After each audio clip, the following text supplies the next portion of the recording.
Week 4 of the fantasy baseball season. Here's a few hitters I looked at off the wire this week. The first hitter, Dylan Moore of the Seattle Mariners. Dylan Moore off to a great start in the early going, and obviously we know he's a super utility man in fantasy baseball where he plays everywhere except catcher, first, second, third, short, and outfield he qualifies for. And the hottest pickup on the wire this week on the year: 4 home runs, 6 RBIs, 5 stolen bases, 11 runs scored, a 308 average, and a 368 on base percentage for Dylan Moore, out there in 51% of fantasy leagues. And obviously the last chance most likely for fantasy owners to go out there and get Dylan Moore, so he's playing well for the Seattle Mariners team. He's batting in that middle to the back end of the lineup most games is Dylan Moore. April 15th at Cincinnati, 3 for 5, 2 homers, 4 RBIs, 2 runs scored. April 16th at the Reds, 2 for 4, 2 runs, a stolen base. April 17th at the Reds, 2 for 5, a run, a stolen base. April 18th at Toronto, 0 for 1 in that ball game. And April 19th at Toronto, 1 for 6 in that one. So Dylan Moore, he could steal bases. He's got some power at times as well, we've seen throughout his major league career. And right now he's definitely someone for fantasy owners to go out there and get, especially with his versatility where he could play all over the diamond. And he's a guy that we know could steal bases throughout his career. We saw last season 32 bags, even though the average was down. But on base, stolen bases, and maybe a little pop he could bring to owners this week. The next hitter, Tyler Fitzgerald of the San Francisco Giants. Fitzgerald last season, he went on a home run tear towards the end of the year, including many games in a row with a home run. So on the season for Fitzgerald, off to a slow start, but starting to pick things up. 2 home runs, 6 RBIs, 10 runs scored, 4 stolen bases, a 295 average, and a 328 on base percentage. So like I said, last season he played a little more than half a year, had the 15 homers, 34 RBIs, and 17 bases, hitting 280, and he qualifies at second, short, and outfield. Good versatility for fantasy owners is Fitzgerald. April 16th at the Phillies, 3 for 5, 2 runs and RBI. April 17th at the Phillies, 1 for 4, a homer and RBI in that one. April 18th at the Angels, 1 for 3, and April 19th at the Angels, 0 for 3. So the last couple games a little down for Fitzgerald, but like I said, with his versatility and his upside, I believe some owners gave up on him.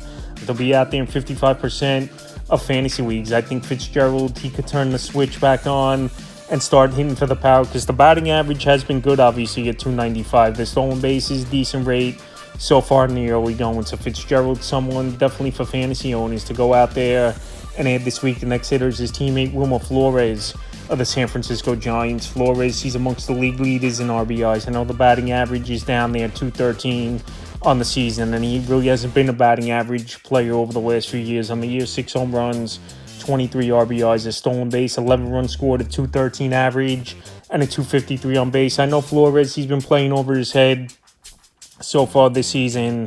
And fantasy owners, though, you still go out there, you pick him up, and if 2-3 weeks from now the numbers keep declining and he doesn't do much as Flores, then you could drop him off, but still have 23 RBIs and hit a little bit of a rough patch over the last few games. I still would go out there and get Flores, available in 57% of leagues. April 16th at the Phillies, 1 for 4, run, 2 RBIs. April 17th at the Phillies, 0 for 1. April 18th at the Angels, 0 for 4. And April 19th at the Angels, 0 for 4. So like I said, he's hit a little bit of a rough patch as Flores, but it's only been a few games, and sometimes fantasy owners make quick decisions and it backfires at times. So Flores, I would go out there and get him, and also give him a couple more weeks to see what happens. If he continues to struggle, then you would drop him. Next hitter, Byron Buxton of the Minnesota Twins. We know Buxton, he's got power. We know he was a top prospect many years ago, but injuries have done him in, and some bad seasons. But so far this year, besides the batting average, I think it's been an okay start. On the year, 3 home runs, 9 RBIs, 5 stolen bases, 16 runs scored, a 233 average, and a 269 on base. So last season, in a little bit of a half of a year, he only had 7 bags and already 5 on the year. So it looks like he's going to run more. I know Minnesota, it's tough for them to get runs, and they got to run the base paths perfect as well. When Buxton's going to try to steal bases, because it's tough for them to drive runners in, and they're going to have to use their speed. So Buxton, last few games, April 15th versus the Mets, 2 for 4, 2 runs a bag. April 16th versus the Mets, 2 for 5, run and RBI. April 18th at the Braves, 0 for 4. And April 19th at the Braves, 3 for 4, run and RBI, a stolen base. At Buxton, 3 out of 4 games, multiple hits, 2 stolen bases in the last 4 games as well. And he's starting to get things going, and maybe he's finally healthy or feeling healthy as Buxton, because like I said, he's stealing more power numbers. I know only 3 homers in the early going, but as the weather gets warmer, where it's been freezing out there in Minnesota early on in the season, I think Buxton, as long as he's healthy, he could put in a decent season, I believe, this year. Next hitter, Jacob Wilson of the Athletics. Jacob Wilson, we know he's a free swinger at the plate, top prospect in the system over the last few seasons, and so far this year, we're off to a great start. 2 home runs, 10 RBIs, a stolen base, 12 runs scored, a 342 average, and a 342 on base. Like I said, he don't draw walks. He swings first, second pitches a lot in the counts. But hey, so far it's worked out for Wilson, and he's been great with the batting average, even though home runs and RBIs haven't really been there.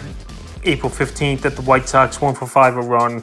April 17th at the White Sox, 2 for 5 a run, 2 RBIs. April 18th at the Brewers, 1 for 4. And April 19th at the Brewers, 2 for 4. Wilson playing good baseball right now. Obviously a free swinger, not going to draw walks. He wants to get in and out and thinks he could attack early on in the count, obviously, to get on base. And it's worked for him as Wilson, but I don't know if long term it's going to be a thing that works out. But right now, he's playing good baseball and has that batting average way up there, even though obviously it's only a few weeks into the season. He's definitely a player there, and shortstop we know is one of the weaker positions in fantasy baseball. Next hitter, Carson Kelly of the Chicago Cubs. Carson Kelly, he's having a monster start to the season, and he's really getting things going. Where last year had 9 home runs total, and this year already 6 home runs and only 31 at-bats. The only thing with Kelly, he's been part-time for the Chicago Cub team, but I think they got to find ways, either a catcher obviously or DH, to get him in the lineup more. In the year, 6 home runs, 18 RBIs,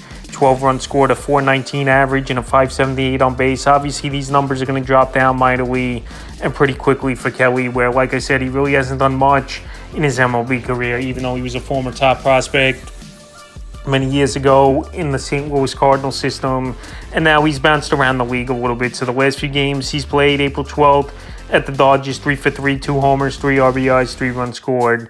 April 13th at the Dodgers, 0 for 0, he walked in that one. Then the 14th and 15th he sat out. April 16th at the Padres, 1 for 3 a run.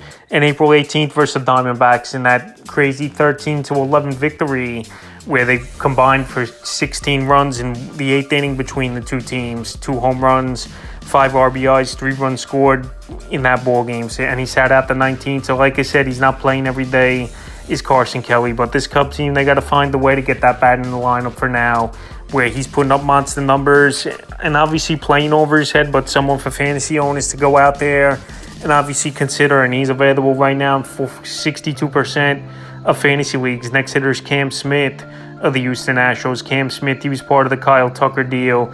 Very surprising. He made the roster out of spring training, and he got off to a slow start the first couple weeks of the season, but now starting to pick it up a little bit. Is Smith on the year, 3 home runs, 10 RBIs, 6 runs scored, a stolen base, a 231 average, and a 298 on base. And over the last 2 weeks now, that average is 294 in the time for Cam Smith. April 14th at the Cardinals, 0 for 4. April 15th at the Cardinals, 1 for 3. April 16th at the Cardinals, 0 for 3. April 18th, a big game versus the Padres, 2 for 4, 2 homers, 4 RBIs. And April 19th versus the Padres, 1 for 3. So he's at the back end of the order, batting anywhere from 7th to 9th. And I think this Houston Astros team obviously still has a good lineup, even though they traded Tucker and lost Alex Bregman in free agency to the Boston Red Sox. But Cam Smith starting to get things going, showing what he could bring, obviously, to this Houston team with a 2-home run game, which is a tough thing to do. And doing it pretty early in his rookie season, it's definitely something not to overlook. So I think Smith's getting more comfortable. Not a lot of pressure in the back end of the lineup for this Houston Astros team. And like I said, the last couple weeks, that average has risen up. So with Smith available in tons of fantasy leagues right now in 73%, and he qualifies at third in outfield, I think he's a solid add this week. Consider Chandler Simpson of the Tampa Bay Rays. Simpson, he got called up a couple days ago by this Tampa Bay Ray team now in the major leagues here. And if you want stolen bases and runs scored and some average, that's what Simpson is going to bring. So the last few years in the minor leagues, 2023, 94 stolen bases. Last season, 104 stolen bases. And a high batting average as well.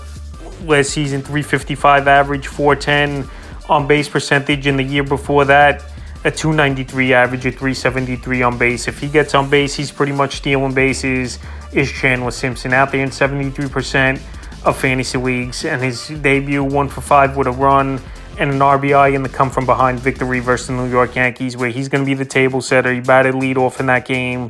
And like I said, if he's going to get on base even a couple times a game, there's a good possibility he's going to steal bases. So Simpson right now, as long as he stays up and can get on base and hit a little bit, I think sky's the limit for him with the stolen bases. Like I said, one of the fastest, if not the fastest guy to come up through the minor leagues over the last few seasons. But hopefully it's not a Billy Hamilton thing where Hamilton could steal all these bases, but he can't get on base. So Simpson right now, with that crazy upside, stealing over 90 bases 2 years in a row in the minor leagues. Definitely a hitter to add this week. The next hitter is his teammate, Cameron Misner of the Tampa Bay Rays. Misner, he's on a tear in the early going with the average on the year. 3 home runs, 10 RBIs, 10 runs scored, a stolen base, a .360 average, a .404 on base percentage. So this Ray team, every season it's someone coming from the minor leagues or they pick them up off the scrap heap and they go out there and put up numbers. And right now, Cameron Misner, he's showing some pop. 50 at-bats only on the year, batting average way up there, .360.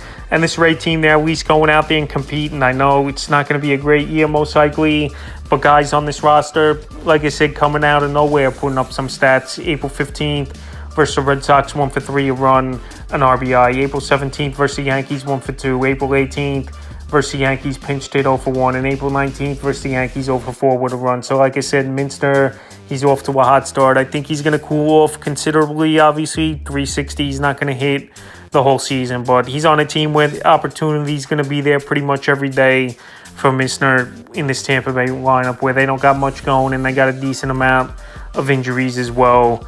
And he's hitting the baseball well, and they always find players that produce. And even playing in a minor league stadium, the stats are going to be inflated as well for these players on this Tampa Bay roster. So Minster definitely an add this week, available in 82% of fantasy leagues. And the final hitter I looked at this week's Pavin Smith of the Arizona Diamondbacks. So Smith, he's coming out of nowhere this season, where the last couple seasons he struggled and pretty much was a part-time player and had injuries as well. But so far this year, on fire, 3 home runs, 7 RBIs, 10 runs scored, a stolen base, a .392 average, and a .500 on base. I know it's only 51 at-bats for Pavin Smith, but he's playing every day, and especially versus right-handed pitching, he's going to be out there batting third in this lineup for Arizona. April 15th at the Marlins, 2 for 4. April 16th at the Marlins, 2 for 4, a homer and RBI. April 17th at the Marlins, 2 for 3, a homer, 2 RBIs. April 18th at the Cubs, 1 for 2. And April 19th at the Cubs, 0 for 2. So he's going out there, Pavin Smith, playing good baseball, showing batting average, showing some pop. And like I said, a few years ago, he was very good for this Diamondback team. Even last year, I know it was only part-time play at 137 at-bats, and he dealt with injuries, but he did hit .270 and had .348 on base. So his on-base percentage is going to be there, good eye at the plate.